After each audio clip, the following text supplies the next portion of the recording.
You absolutely can be a basic bitch in a Birkin. You absolutely can. Hi guys, I decided this week I'm gonna do a get ready with me, and we're gonna do some of my unpopular luxury opinions. Now, let's start by clipping some of this hair back. Just do know that it's very, very important to remember that, you know, everything is not going to be for everyone, and it's just makes it so much more enjoyable, in my opinion, that, you know, different styles and different opinions can prevail. I'm not going to be doing anything heavy in here, but, and yeah, this video is going to be kind of chill. So I always keep my windows open when I'm at home, and my windows are open now. I live on a busy street, so you're going to hear some honking, maybe some music, and that's just what you're just getting a taste of what Miami sounds like. With that, be sure to subscribe if you haven't already. If you're new here, my name is Catherine. I work in the resale industry, and I give tips, tricks, and insights into how to retain the most value for your purchases and how to make good purchases, how to take care of stuff. So if any of that's interesting to you, be sure to subscribe, and let's get started. So step one that I always forget is primer.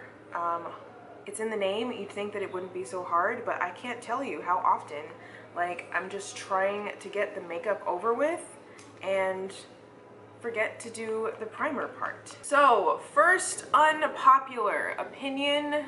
We're coming off of the heels of another Chanel price increase. Chanel has price increases regularly, and I'm not going to take time to address one every single time because I don't know about you guys, but I'm very much tiring of it. My unpopular opinion is that a lot of the time, especially now, that the medium flap is like, medium classic is like 10,200, right? And the maxi, I want to say, is 11,500. So we have now gotten to the point where Chanel bags cost the same as Hermes, Birkins and Kellys, etc. in certain sizes if you buy them from the boutique at retail. And so a lot of people's feeling and thought is, well, at this price, I might as well buy Hermes. And I'm here to say, not necessarily. I'm kind of done with it being a given that Hermes and Chanel are the top of the pile. We all know how snooty Hermes is, how they are like the king of gatekeeping when it comes to who they give their merchandise to. So, you know, not everyone, and I think it's okay, is gonna be willing to play that game. And most importantly, not everyone likes Hermes. Personally, I don't like it. I'm saying it out loud. The style of Hermes does very little for me. I don't like it. And it's okay to not like it. Like, you can appreciate luxury, you can like handbags without feeling compelled to covet after brands that don't necessarily fit your tastes. And I think that there should be more of that. So that's unpopular opinion number one. We know that I'm not a part of the trend cycle, and I don't care to just follow along with what other people are liking. I don't know, I just wish that we could go back to a place and a time where fashion and the luxury game was a lot more unique, and that's why to a certain extent, like, I've kind of gotten away from how much I'm still enjoying this. Sex and the City was one of the most iconic and best shows written. But can we talk about, like, the fashion on it? Like, wasn't that good. I would say more times than not, like, Carrie and the crew looked crazy. As I say, spotted like a leopard, but still, like, those outfits, to me, we overrate Sex and the City as a show about fashion. Like, the show was about, like, the brands, but I think it was more on the lines of, like, rom-com. It was more about love and relationships and navigating life and relationships in New York City, and I think that fashion was, like, maybe like number 7 on the reasons to watch it, because I'm sorry, the outfits were weird, and most of the time they didn't make sense. And although I have to say, you guys know this, I didn't like 90s and early aughts fashion. Now the reboot, I am one of the few people, another unpopular opinion, I tended to like it. I'm excited for the second season. I did appreciate that they tried, even though, like, it did get cringy at times, the way they were more inclusive this go round, but I did appreciate that they made the effort to be more inclusive.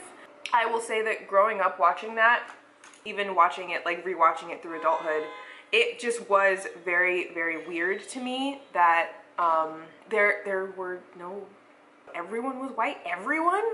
I think that a lot of the people who didn't like it, it comes from a place of like being like anti-woke or whatever the fuck that means. I really don't have a lot of respect for that perspective. So I do think that a hard course correction was necessary, and I do feel like, you know, it shouldn't be seen as a threat to include other people and other types of storylines in the show. Because I'm sorry, but like in 2022 and beyond, like having basically remaking the same show without any people of color in a city like New York, come on. But that said, the fashion is very much overrated. I don't know, for some reason people love backpacks, and I have never understood why people like backpacks, because I feel like backpacks are the most impractical style of bag possible. The only thing that is the same level of like perceived practicality that people like is fanny packs and bum bags, which y'all know how I feel about those. But to me, I think backpacks are so incredibly overrated. Overrated in practicality, overrated in style. To me, a backpack is like, it's like the equivalent of like, instead of having pockets in a jacket, everything is inside the back of the jacket. In order to get anything out of it, you have to take the entire jacket off in order to get your things out. And I just don't understand the appeal of any of that. Now I get it, if you have things to carry and you need to be hands-free, you know, you literally are hands-free, but that only works if you don't have to reach in and get anything. Which I would argue, if you don't have to reach in to get anything out of it, then why are you carrying all of those things? So let's say your phone is ringing, right? By the time you hear the ring, internalize it, take the backpack off, right? Many times undo a flap, undo a drawstring, open the bag, search for your phone inside of the bag while trying not to like answer it accidentally by touching the screen, pick up the phone, go to answer it, like you missed the call. Now I get it, apparently they're, you know, very popular with moms, and maybe one day, if and when that happens for me, I'll turn this opinion right around. I think that crossbodies make a lot of sense. I think that totes make a lot of sense. I even see when people have like strollers, just keeping all of that, the baby stuff like in the bottom of the stroller, like that makes sense. I just don't get the appeal of backpacks. I think they're overrated, and like they're cute, but they're cute in the way that like things are cute for little children, and I think that backpacks should be for children. Okay, I think that overdoing the European pronunciation, if that's just not something you are like equipped with, is unnecessary. You know, like if you speak French, or if you know French, or if you can pronounce it without sounding like Pepe Le Pew, then go for it, you know? But not all of us are really able to do that, which is why years ago I did a video of how to like adequately pronounce brand names, and I got a little bit of hate for it. I think like adequacy in brand pronunciation is enough, right? Like, I'm sorry, but like we are American and everyone hates us for a reason. Sometimes we suck, and this is one of those ways that I suck. I can't do Versace. I can't. I feel like I sound like an idiot, so Versace it is. Sorry. So while big bags are forever for me, I don't think big bags are coming back. While I do think that the small and like micro bag trend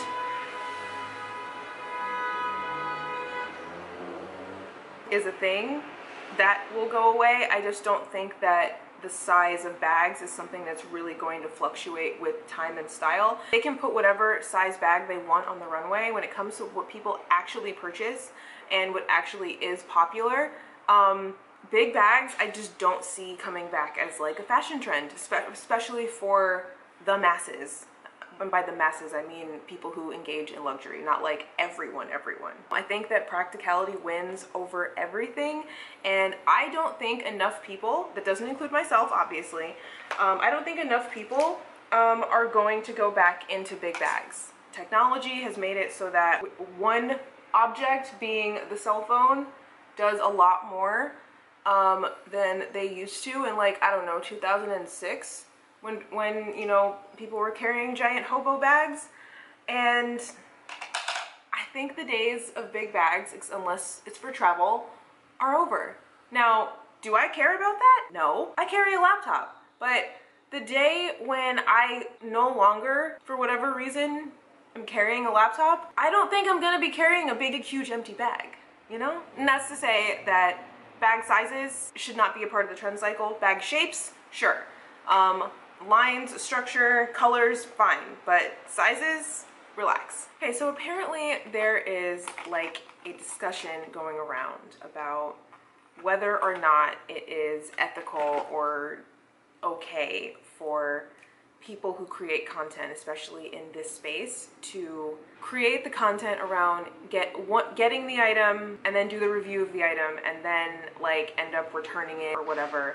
And like, while you probably can guess, because that's the content that I largely make, probably, by the way, there's a reason why I do like to walk you guys through like the beginning, middle, and end of that experience. I work in the resale industry, and I obviously sell bags on the pre-love market to people, but I'm also interacting with people at the end of their like love cycle with an item out of their wardrobe. Very often they're about to lose a whole bunch of money by disposing of it through resale, and you know, a lot of the time it would have just been better, smarter, more efficient for them to just not buy the item at all.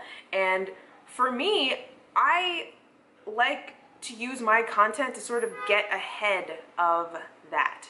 And I do want to make sure and remind you guys that it's okay to fall out of love with a bag. It is so very normal to finally get it and realize that it's not gonna work for you.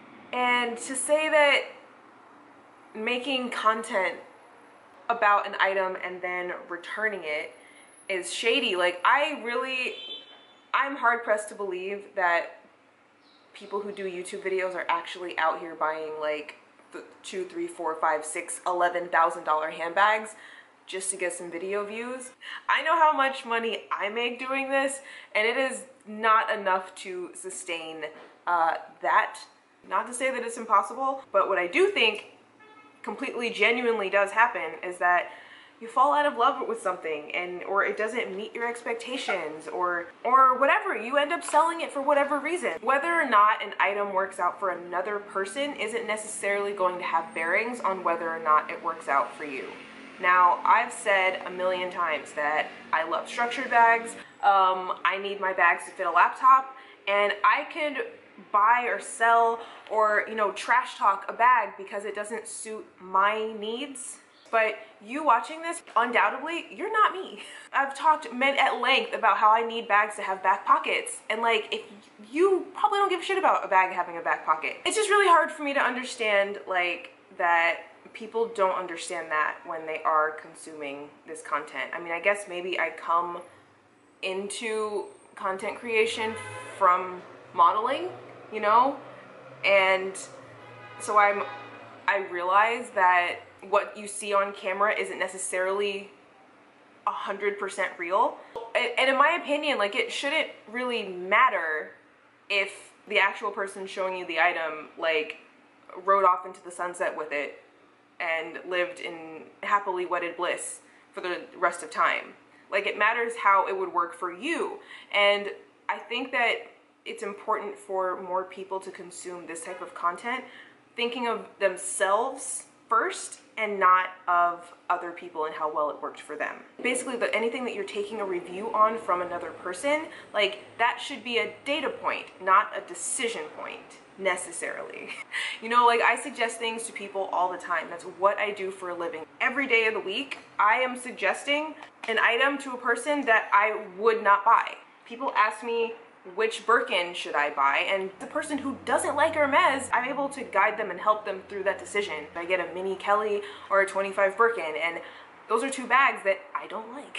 But I don't have to like it to sell it, A, and I don't have to like it in order for it to be the absolutely perfect fit for someone else. So now I think I want to talk about the B word.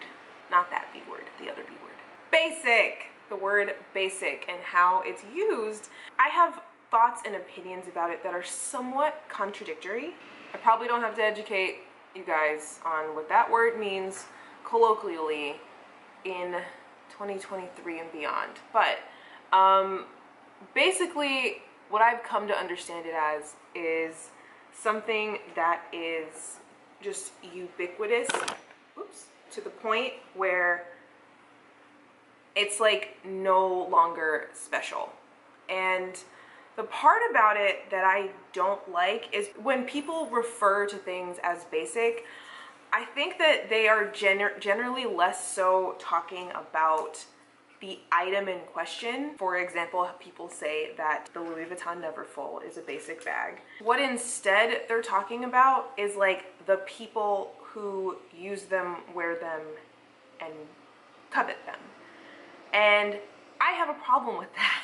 Whenever you're talking about an item that may be someone else's dream item, like you don't have to like it, right? Yeah, I think that part of the reason that I didn't buy a Neverfull when it came time for me to buy a tote bag was because, yes, too many people had it and I wanted something a little bit more adventurous, different, and unique, right? Sure. But some of the same people that want to go on and on and on about like, the Neverfull is basic. A lot of those same people are like drooling after black caviar medium plastic flat with gold hardware. Snore. What I think it is for some people is that they think that there's something like validating about another item, or like it's one that the right people want, or it's one that's less attainable. Don't really understand or know why they like it, they just know that they want one. I feel like that's basic. And what I mean specifically is how people, they want to disparage one brand. Let's say they want to look down on Michael Kors and then buy the most basic thing from Louis Vuitton. Or the people who want to look down on Louis Vuitton end up coveting or lusting after the most basic thing from Chanel, because they view these goods as status symbols. And I'm sorry, that is so tired. If you want to look down your nose at other people with your Birkin, but you don't know the difference between Togo and Epsom, like, get out of here. Yes, obviously I have professional level knowledge on these things, and that's not to say that everyone who wants to engage in this as a hobby or collect them has to have like PhD level knowledge on the subject. By no means am I saying that. But the part I do have a problem with is trying to use your possession of a bag you bought at the mall to try and signify that you are somehow better than someone else. I guess for me, like, I am fully out on items like signifying status. I'm kind of at a place where I don't believe in status. I don't know, like, I just don't understand the thought process of like actually taking to heart what people think about you, because like, it's just something you have no control over. Why even let that take up space in your head? And again, like, there are a lot of bags out there that I don't like personally, a lot. I am someone who, much to my own dismay, like once something has attained a level of popularity, like the appeal of it goes away for me. And I think that makes me an insufferable hipster. But to say that like, oh, you bought your purse from this store instead of that one, like, shut up. Yeah, and you'd be so surprised at how people will come in to my jobs. This has happened like pretty much the whole time I've worked in the industry, so ready to like shit on like Michael Kors or something. A lot of the time, like that person coming in to shit on the Neverfull, they're only coming in to shit on the Neverfull. The people coming in to buy the Neverfull actually have money in their pocket. And if you're wondering, do I roll my eyes at certain Hermes owners? Absolutely, yes, I do, all day long. And it's not even about the bag, it's about the person and what they now think that means of them. And I just find that just so repulsive. I can't.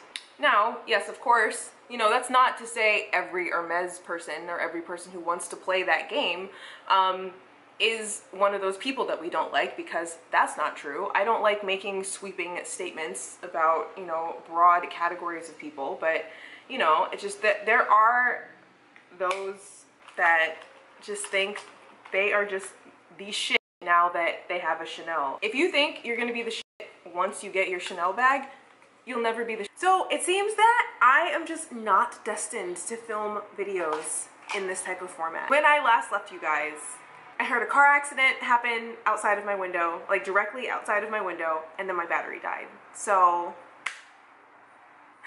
this is mostly the finished makeup product. I haven't I haven't decided if I'm gonna add a lash or not. Normally I would, and with like so much like actual makeup on, but yeah. I think I'm gonna leave it here. You guys know I love luxury. I've loved luxury for going on 10 years now, but I really think people take themselves so seriously. But anyways, what are your thoughts on anything we've chatted about today? Do you have any unpopular luxury opinions? What would you like to see next? My favorite and best and top performing videos come from your submissions, so please, if you have any questions about the luxury resale market from someone who works on the ground, comment some ideas or some feedback down below. With that, I'm going to leave you here. Subscribe if you haven't already, and I'll see you guys in my next one. Bye!